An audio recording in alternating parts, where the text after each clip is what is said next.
Can Bryce Young be a top 5 quarterback in the NFC in 2025? I'll answer that question among other listener questions on this weekly Friday mailbag edition of Locked On Panthers.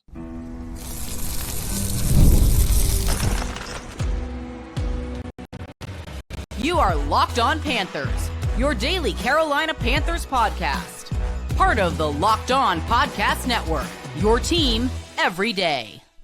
Welcome into another edition of the Locked On Panthers podcast, a part of the Locked On Podcast Network. I'm your host, as always, Julian Council, talking Carolina Panthers with you every Monday, Tuesday, Wednesday, Thursday, and yes, of course, Friday, your team every day. That's our motto here on the Locked On Podcast Network. Thanks for watching the show here on YouTube and listening wherever you listen to your favorite podcast. Be sure to follow me, Julian Council, over on Twitter at Julian Council, where on Fridays, like today, throughout the entirety of the offseason, I'm right here answering your weekly Friday mailbag questions. The best way to participate with the show is either adding me or DMing me over on Twitter to get those questions in for next week's edition of the weekly Friday mailbag right here on Locked On Panthers. Today's episode, Locked On Panthers, is brought to you by Game Time. Download the Game Time app, create an account, and use code LOCKEDONNFL for $20 off your first purchase. We are back again on another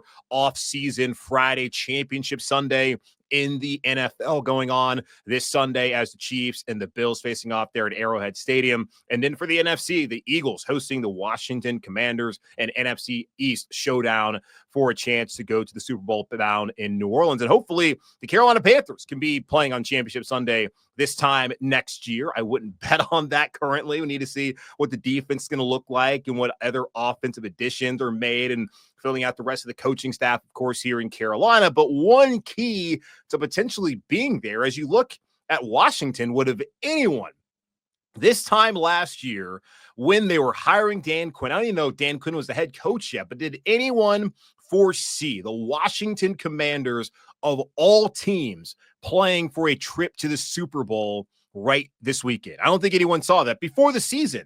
They had one of the lowest win totals in the NFL, and here they are. And I understand that former Panthers Jeremy Chin and Frankie Louver are playing with the Commanders on Sunday, and that you certainly may be upset about that. I just ask you to be happy for those guys that they got to go to opportunity where they're winning games, opposed to where here in Carolina, maybe they help the defense. Maybe the Panthers don't go 5-12, but unlikely that Carolina with Chin and with Louvu are playing right now in the NFC Championship game. So just be happy for those guys. But the key for Washington has been their quarterback, Jaden Daniels, who was a Heisman Trophy winner out of LSU a year ago, was the number 2 overall pick and has lived up to the billing as he should be the NFL Offensive Rookie of the Year. And he may take this team to the Super Bowl. And if they get there, who the hell knows what's going to happen? So looking at what Jaden Daniels has done, you can hope that in year 3, maybe Bryce Young finally has that full season-long breakout season, and that Carolina could be the darlings of the NFL, the surprise team of the NFL. And this leads to a question that JT sent me asking, could Bryce Young be a top 5 quarterback in the NFC next year? The NFC doesn't really have any elite quarterbacks compared to the AFC. Who are the best quarterbacks in the NFC? Now, looking, of course, over at the AFC, we all understand that it is it's difficult over there. The other side of things in the NFL, Josh Allen, Patrick Mahomes, those two guys for the Bills and the Chiefs, respectively. As you know, they're facing off for just a galactic game on a gargantuan game on Sunday. So those two obviously right at the top. Joe Burrow as well. Lamar Jackson, he's maybe going to be a 3-time MVP in a couple of weeks. So those 4 are, I would think, all top 5 quarterbacks in the NFL. Is there an argument against, I guess if Lamar would probably be the one, but he's a 3-time MVP, kind of hard to argue. I know the playoff situations and him not having the kind of success that you would think a 3-time MVP would have by this point in time in his career. That may be something that people want to criticize him for. Certainly you can do that. I will not be one of those. It's a team game. Lamar's been certainly phenomenal in the regular season, maybe not as good in postseason, but still him, Josh Allen, Patrick Mahomes, Joe Burrow.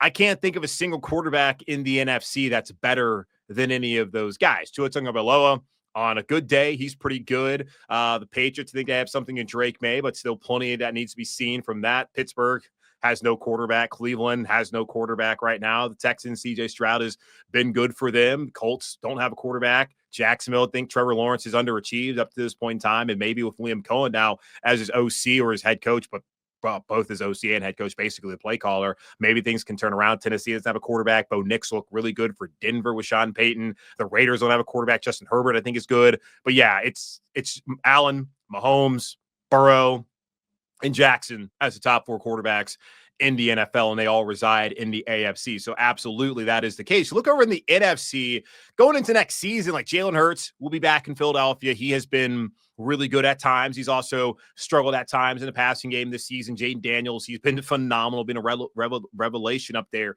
in D.C. Dak Prescott will be back healthy, and he's really good. We don't know necessarily what the Giants are going to do. Jared Goff will be back in Detroit with the new play callers. Ben Johnson is over in Chicago with the Bears. Caleb Williams now is going to be working with Ben Johnson. You got Sam Darnold or J.J. McCarthy potentially there in Minnesota. Jordan Love back in Green Bay. Baker Mayfield back in Tampa with a new play callers. Liam Cohen has headed up north there in Florida to Jacksonville. Michael Penix Jr., second year, first full-time year as starter in Atlanta. Derek Carr likely back in New Orleans, and Matthew Stafford potentially back with the Rams. Geno Smith with Seattle, Kyler Murray in Arizona, and Brock Purdy out in San Francisco. When you look at quarterbacks in the NFC this past season, as far as who are the top 5, there's 3 different categories. I really kind of narrowed it down to success rate, QBR, and EPA. Looking at success rate, Jared Goff was the top quarterback in the NFC this season. Now, this may change with Ben Johnson moving away, and it's going to be very hard to replace that skill of a play caller for Dan Campbell and his staff, but that's why he gets paid the big bucks. He's got to find a way to fill out that coaching staff as Aaron Glenn's gone. So is Johnson. And then they also lost an assistant who's now the coordinator there for the New England Patriots, and Mike Vrabel. Baker Mayfield was second in success rate in the NFC. Kyler Murray was third. Matthew Stafford was fourth, and Brock Purdy was fifth. Bryce Young, looking at it, was only ahead of Spencer Rattler, who made 6 starts for New Orleans Saints this past season at a 39.0. Goff is at 54.1, Baker at 53.9, Kyler at 51.7, Matthew Stafford at 50.1, Brock Purdy at 49.4, just to give you an understanding of just how far behind he was from the top 5 when it comes to success rate. And no, I do not have the numbers in the final 9 weeks of the season for Bryce Young compared to those guys, and I'm sure his success rate was much higher than the 39% that he ended up with for the totality of the 2024 season. Looking at QBR, Jaden Daniels topped out at 70.5. Jordan Love was second at 69.2. Jared Goff third at 68.4. Brock Purdy was fourth at 67.9. Kyler Murray 66.5. Bryce Young was 10th, though, at 54.1, looking at QBR from ESPN.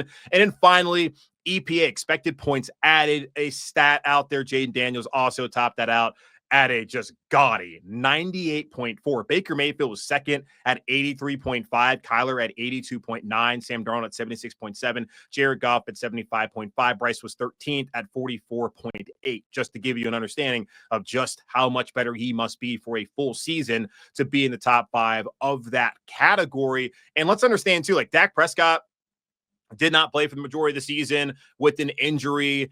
In 2023, when he was healthy, he was first in EPA and second in QBR. And you have to imagine whoever the coach is in Dallas, if Dak is healthy, Dak will likely be right up there as a top 5 quarterback in the NFC. So I look at the guys next season. I would expect that Dak would be in the top 5. Brock Purdy would be in the top 5 as long as his receivers and everyone's healthy. Offensive line as well. He'll be up there. Jaden Daniels, I would guess, but you never know. Just based off of, we saw C.J. Stroud look excellent, then he wasn't as good this past season. Texans still made it to the divisional round, still won a home playoff game. They went exactly where they were a year ago, even if C.J. Stroud wasn't necessarily as good, looking at just the stats and also watching the games. Matthew Stafford, he comes back. I can't imagine him not being a top 5. So that comes down to, is Jared Goff going to take a big step back or even a slight step back? I would imagine probably a slight step back with Ben Johnson not returning as their OC and play caller. So certainly there will be a drop-off. Just how big of the drop-off will be. Baker Mayfield went from working with Dave Canales to working with Liam Cohen and probably looking better, honestly, with Liam Cohen this past season. Now he's going to have another play caller there in Tampa. Who's that going to be? And will Baker continue to play well? If they have Chris Godwin and Mike Evans, I think will probably be fine. But still, that's something to consider. Jalen Hurts if he's healthier next year, I would guess he'd probably be right there, potentially in the top 5 with Kyler Murray, who is in top 5 in a couple of those categories. Will he be able to maintain that consistency next year as he's become more of a pocket passer than somebody who Arizona wants to run the ball in that offense? Like, all things to consider. So Bryce has to be significantly better throughout the course of the regular season to be considered a top 5 quarterback in the NFC as far as success rate goes. QBR, EPA, really success rate and EPA are probably the best two advanced analytic ways to look at a quarterback. And maybe there's other ones out there, DVOA. If you want to tell me what you think, please let me know if there's other metrics that you like more than those. So it's possible, I would say unlikely that he'll be up there in the top 5 just because we don't know about the overall consistency. There's still been a lot of bad tape, but it really feels like he's turned a corner, certainly. And he played like a top 6 quarterback, according to PFF, from week 9 on. So if you go based off of that, it's certainly possible that Bryce Young could be in the top 5. I still think that there are still really good quarterbacks. I do think that Dak's a really good quarterback. I know there's a lot of consternation whether he can get it done in the playoffs, kind of like Lamar. He's never been an MVP, never really been in the MVP conversation. Brock Purdy, I think he's pretty good. Now being with Kyle Shanahan helps, obviously. Jaden Daniels, I think he's excellent. Matthew Stafford, I think he's been really good, finally getting his just due now that he's out there with a winning organization, which Detroit is now, but they weren't when he was there. But out there in Los Angeles, there were some good quarterbacks in the NFC. There's just not the elite guys like Allen, Mahomes, Jackson, and Burrow there in the AFC. So it's still a little bit easier, I would say, obviously, to be the 5th guy in the AFC. Maybe it's probably not easy, but trying to be in the top 5 in the NFC, like, there's still a lot of competition. So it's possible that he could be, but I'm not quite there yet as far as believing that will be the case. Now, if he plays the way he played in the season, then yeah, there's a great possibility that Bryce Young could be right up there in terms of top 5 in success rate, QBR, EPA in the NFC, and considered one of the top 5 quarterbacks. And if he does that, maybe we have the kind of renaissance that Washington has had and Carolina is playing on championship weekend in 2026. Now, certainly a lot needs to be fixed on the defensive side of the ball in order to get there. But Bryce Young is a key to the Carolina Panthers' success, obviously, coming up here in the 2025 season. More questions about Dan Morgan. Spent a lot of time about Dan, talking about Dan the last week or so. Also, another question about Bryce Young as well. We'll get to those here in just a moment on Locked on Panthers. It's playoff time, and if you're like me, you want to make the most of these final weeks of football action. That's where Prize Picks comes in. If you love football and want a chance to win real money while watching the games, Prize Picks is the place for you. It's the best way to turn your sports opinions into cash with daily fantasy player projections. With Prize Picks, you simply pick more or less on player stats, like total passing yards or rushing touchdowns, and for a shot to win up to 1,000 times your money, you can make your picks in less than 60 seconds, whether you're looking for a flex play to boost your payout or want to cash out quickly. Prize Picks has got you covered, and with over 10 million members and billions in winnings, it's clear that people are loving this platform. Here's a special offer for Locked On Panthers listeners. Download the app today and use code LOCKEDONNFL to get $50 instantly after you play your first $5 lineup. That's Prize Picks. Run your game. Download the app today and use code LOCKEDONNFL to get $50 instantly after you play your first $5 lineup. Prize Picks. Run your game. Back here on the weekly Friday mailbag here on Locked on Panthers. Now over to Marcus. Question about Dan Morgan. Spent the last week or so here on the show just breaking down year 1 of Dan Morgan as Panthers GM. Look back at all 9 trades that he made, including the Brian Burns trade and how that's worked out for Carolina since then. The Deontay Johnson trade saga, what may have been the best thing to come out of that. Spoiler alert, Mike Jackson. Then looking back at the draft night trades, does Dan Morgan regret the selections that he made there in the first, second round? And then he found some diamonds in the rough, it looks like, as UDFAs. And then on day 3 of the 2024 NFL drafts, talked a lot about that and what Dan Morgan potentially can do for Carolina moving forward. And Mark said, enjoyed your discussion on Dan Morgan. Do you think he has learned from his early round draft mistakes? The Panthers are not at the point in the rebuild that high risk, high reward players can be selected with their first 2 picks. They need plug and play starters. Agree or disagree, or too early to tell? Now, I won't sit here and say that he made a mistake there, trading up into the first round to get Xavier Legette. I'm not going to say that's a mistake. It wasn't necessarily something that I loved when it happened. And even sitting here now on January 24th, I still don't necessarily love the selection. The idea of getting up there, getting a 50-year option, it makes sense in principle, but it kind of goes back to the Mingo thing. We talk about John Middlecoff, who I think does an excellent job for the volume. He's a former scout. And he looked at it from a scout's perspective about that trade that Carolina made with Dallas. And from the Dallas side of things, it made a lot of sense to him because, oh, here's Mingo, second-round pick from a year ago, and you're getting him for a fourth-rounder. Maybe he can play, but you have to understand, okay, cool, the value may make sense as far as the trade goes, but can he get it done?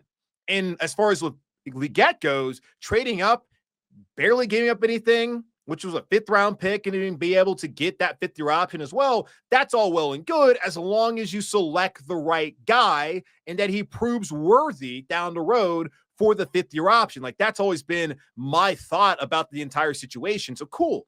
They did it. I didn't like it because I didn't think that Legette was going to be that kind of guy that would actually earn the fifth-year option down the road. Now, maybe we'll see. He certainly had a better rookie season than the guy they took the year prior, who I just mentioned, and Jonathon Mingo had, which is great because the expectations, I think, were a little bit different because you're a first rounder. And hell, whether he's picked 33rd or 32nd, it does matter because that fifth-year option is important as far as roster building goes here in Carolina and just the way that you're reviewed. But we went over this. Looking at the guys that were taken, 8 of the first 34 picks were receivers. Who can you point to and believe Xavier Legette will be better than moving forward? Keon Coleman maybe up in Buffalo, but he's going to have a better quarterback. I don't think Bryce Young's ever going to be as good as Josh Allen. Maybe he will be. That'd be great. But Josh Allen brings physical tools that Bryce Young's just not going to have. And that is an X factor as we see week in and week out as the Bills are continuing this march potentially down in New Orleans. And I pray to God it does not happen that they win on Sunday and then if they win that game that they win in a couple weeks time down there in NOLA. But he's never going to have that kind of guy. Now, Bryce can spin it around. I know that. Obviously, we've seen that recently as he's looked more like Bama Bryce. So all that goes into it. But I don't know necessarily if he made a mistake. It made sense in a way of like, okay, you're not giving up a lot, getting a fifth-year option. I can see it from that perspective. Was he the right pick? Like, I liked Keon Coleman more. I've talked about that. I never really mentioned Ladd McConkey. Now we had Trevor Sikkema, PFF, talking about Ladd McConkey as a fit. I think even Jordan Reed of ESPN, he had brought that up as well on the show a year ago leading up to the draft. That wasn't someone who at least was on my radar.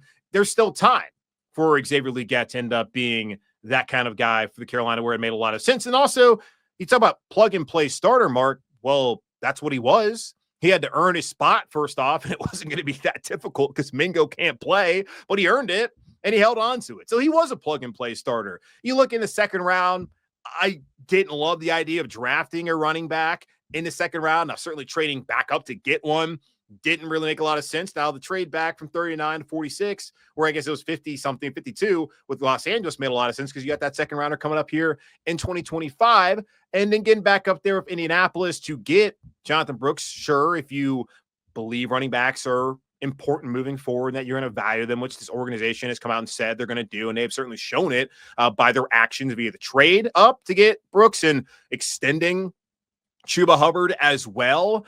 I like the player, and I said it then. I always like the player. I don't necessarily appreciate the selection right then and there and understand he's coming off a torn ACL. So that is, like you say, a higher risk, high reward. It certainly has not played out in the Panthers' favor so far as Brooks barely played last year, retore his ACL, and I expect will barely play if he plays at all in 2025. So we're waiting until 2026 to get an impact out of a guy who was a second-round pick.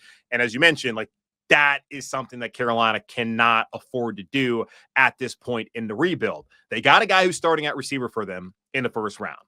And he went out there, and I thought he played well at times, and he had his struggles at times. But overall, I would say it's a positive season for Xavier Legette in Carolina. Jonathon Brooks, not very many positives at all you can take from it, other than maybe down the road, if he's healthy, he could be a really good receiving threat and nice 1-2 punch there with Chuba Hubbard. But right now, that's more hope, and hope is not a plan, as I've stated before. So I do think it's a little bit too early to necessarily say that he made mistakes.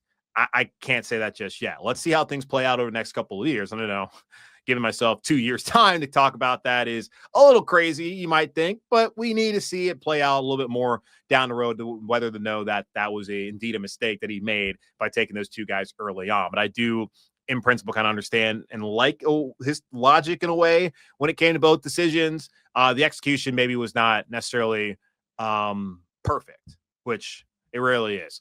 Kurt, there's a question about Bryce saying, I've seen a lot of beat writers take since the season ended about how Bryce Young, we saw down the stretch was the Bryce Young that we saw in training camp. I know you mentioned during camp that Bryce is really slinging it. So can you take us back to camp and tell us what you saw and if you agree that it was comparable to the Bryce we saw at the end of the season? Yeah, I remember looking at that week 2 preseason matchup against the Jets where, of course, Bryce didn't play, but he did play during a joint practice, and you get a lot more out of that. You look at the offensive line that day, Damian Lewis wasn't in there. You had Robert Hunt had to come out for a little bit. They had Andrew Rame and Chandler Zavala in there at guard. And we were concerned about that back then because, well, we didn't know Chandler Zavala was going to step up and play as well as he did this season as a backup, which he did. And then Andrew Rame was an undrafted free agent center out of the University of Oklahoma. And Bryce is out there. He looked good, man. He was slinging like that. Really had me encouraged about what he could do heading into 2024. And then week 1 and week 2 happened. I'm like, who is this guy? That was not who I saw.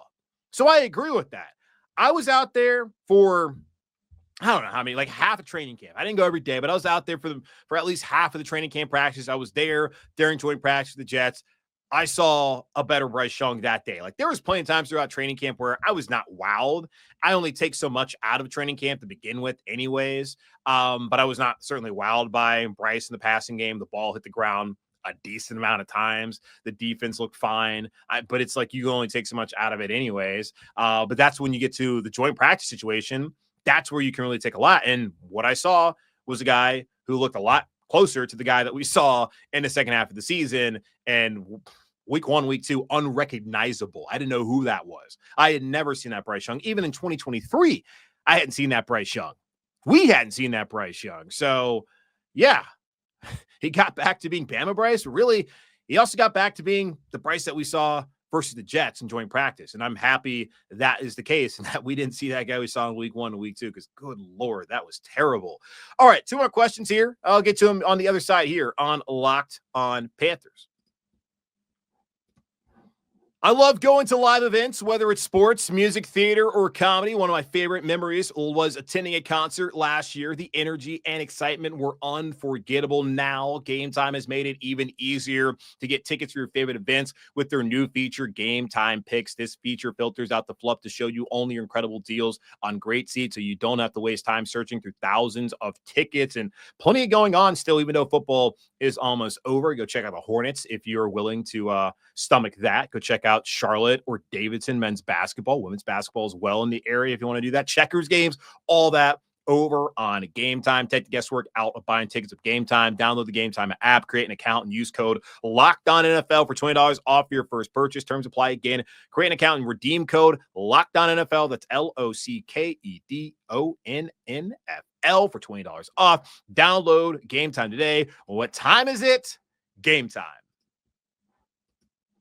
2 more questions here on this weekly Friday mailbag edition of Locked on Panthers. Over now to Andrew, who says, who do you think will get more receiving yards next season? Xavier Legette or Jalen Coker? And of course, he puts this in there, provided that they both stay healthy. Looking back at their rookie seasons, Xavier Legette had 49 receptions, 497 yards, and 4 touchdowns, while Jalen Coker had 32 receptions, 478 yards, and 2 touchdowns. And he did miss a couple of games there later on. And it also took a little bit of time before he became really a starter for Carolina. So he probably, had he played a full season compared to what Legette put up, would have had more receiving yards. And you look at 32 receptions, but 478 compared to 49, 497, more yak. And there was a really long one in there against Dallas that certainly kind of skewed those numbers. Either way, Coker was impressive, and Legette also was impressive for Carolina at times, even though the drops were an issue.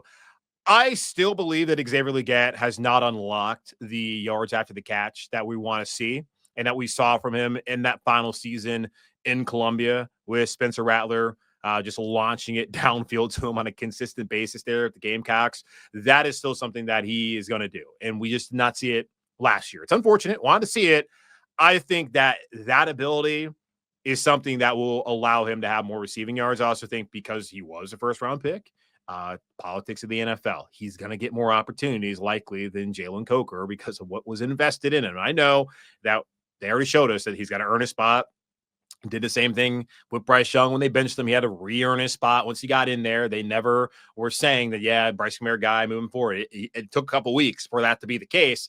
I would guess Xavier Legette. I think for the Carolina Panthers, the best thing would also be for Xavier Legette to have more receiving yards, more receptions, and more touchdowns than a guy they signed off the street who did not get drafted. And Coker's a good player, but understand, they made a significant investment. First-round pick is a significant investment. When you trade up also, that's an investment that they made in Xavier Legette, and they need to see that pay off a little bit more in 2025. So I'm going to guess that Legette will have more receiving yards next season than Coker will here in Carolina. Last question from Walt saying, with Jerry Richardson no longer being the owner. Well, Jerry's not been the owner for a while, my guy. It's been since 2018. So we are going 7 years. It's been a long time. But new alternate helmet and wearing the most unique combinations this year. Do you think the Panthers will get to a full uniform redesign soon? Is that something you would like to see? Interesting. I don't know if it's something I'd like to see. It's going to be, change is always difficult. When you see a new uniform, it's always interesting, like to kind of readjust. I was in Tennessee when the Titans decided that they were going to change their uniforms, and I didn't love them originally because they were a team like Carolina that had their original uniforms for like 20 plus years. And now when I look at the Titans uniforms, I still don't necessarily think they're that great, but I'm used to them. I think that's the thing with Carolina. You'll just get used to the uniforms. Houston's, they looked kind of weird when they first came out, but now, okay, they're not bad. Atlanta, I don't like Atlanta still. I just think the throwback ones that they wear are so much better. And I wish just from a viewer of their games twice a year at minimum that they had better uniforms. I'm going to look at them. Tampa's uniforms are fine. It's just the Jets ones, that was it weird, but you get used to it. That's really what it is. I don't watch Jets play anyway. So I wouldn't necessarily be against it. I do like that they have kept their uniforms the same because they have not changed them at all. Now, NFL rules genuinely allow change of uniforms every 5 years. Of course, the Panthers have not done that. In 2022, the NFL allowed teams to wear alternate helmets. And then coming up here in 2025, NFL teams will be allowed to add a third helmet, which will be nice to see. And then the Panthers, they made a color correction actually recently to the shade of blue worn on the uniforms back in 2023, thanks to some innovation in uniform technology on the part of Nike. So I guess based back when Nike took over back in 2012, they didn't have the hue of blue that was correct. The processed blue wasn't actually processing the right way, and they finally got that. So they have had a uniform change, just getting the blue right. Maybe they knew it. They're certainly well past due. It's been 30 seasons. I would have thought by this point in time, with David Tepper having taken over, that they would have changed things. When he put the logo out on the field, I mean, he had changed kind of the font of the end zones and all of that, how things are. I would have figured. I like the end zones back, of course, during that 2015 run, the ones that they had during when Cam and Luke and all those guys were. I liked how the end zone was then. I would expect that they would do this soon. If they're going to do it, I don't know why not now. Go ahead and get it over with, or just stick to what they have. I don't have a problem with them. I do like that they are doing like the processed blue, white pants, and with the gray pants, they're mixing it up, the white and gray, white on white. Of course, all blacks are great. I think it's cool, but I don't really get too caught up in uniforms, to be honest with you. Just unless like I really hate them. I think back to, because I'm a North Carolina football fan, North Carolina Tar Heel fan in general. Parents of the Carolina, Dad grew up in Chapel Hill, so you can come at me if you want about being a Carolina fan, even though I went to Elon. Ties run deep, y'all. But I think back to when they had Larry Fedora. I tried not to think about those days, aside from the 2015 season. But when they had Fedora, they had these awful uniforms that had like black in them, and black is not a part of the color scheme. I don't even want to hear about, oh, well, black's color tar and they're Tar Heels. No. The Tar Heel logo can have the black in it. Nothing else should have black. I hated it. And I do not think it's a coincidence that as soon as Carolina went back to Carolina blue in the Argyle, which has become famous by Alexander Julian and on the uniforms of the basketball team, and it's now across the entire athletic department, I do not find it to be a coincidence that once they did that, they had an 11-win season in football. Their first since 97. So I don't find it a coincidence. Carolina's uniforms aren't broke, but maybe they need some new uniform juju. Maybe they take the logo out the field and they put the shield back up there. They bring back the end zones to what they were when they had Cam. Maybe they'll go back to winning 15 games in a season. I don't know. But it would be cool to see, I suppose. I just hope that they're good. Just don't botch them. It will take time to get used to. And I'll have to sit up here regardless and be like, I love them. Otherwise, you'll be like, you're being negative. All right, that's going to wrap up this edition of the Locked On Panthers podcast for our Locked On Podcast Network, hosted by yours truly, Julian Council. Again, y'all subscribe or follow the show free here on YouTube or wherever you listen to your favorite podcast. And be sure to follow me over on Twitter, X, if you want to call it that as well, which is, I guess, his official name, but you know what I'm talking about, at Julian Council, where on Fridays I answer your weekly Friday mailbag questions, either at me or DM me to get those questions in for next week's edition of the show.